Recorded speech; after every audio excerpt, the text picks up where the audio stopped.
Hello, I'm Gino from GSK Brokers, and in this series of videos, I'll be going through the most frequently asked questions about buying and selling ships. There are two conditions that often appear in our contracts: suspensive and resolutive conditions.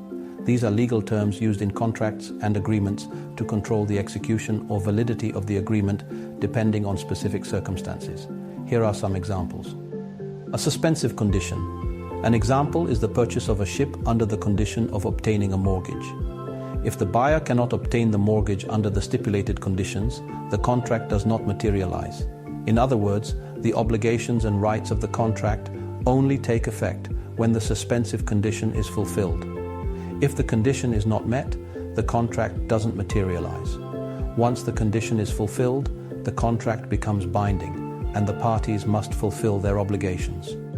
On the other hand, a resolutive condition is a condition that, if not fulfilled, the contract doesn't materialize. In other words, the contract is initially concluded, but if the resolutive condition is not met, one of the parties has the right to terminate the contract without further consequences. An example could be an inspection indicating that the parties have the right to cancel the contract if the required certification not turns out to be negative. Essentially, suspensive conditions influence the start of the agreement and make it dependent on the fulfillment of the condition, while resolutive conditions can terminate the contract after its conclusion if the condition is not met. It's essential to clearly define and include these concepts and include them in contracts to avoid any confusion and legal conflict.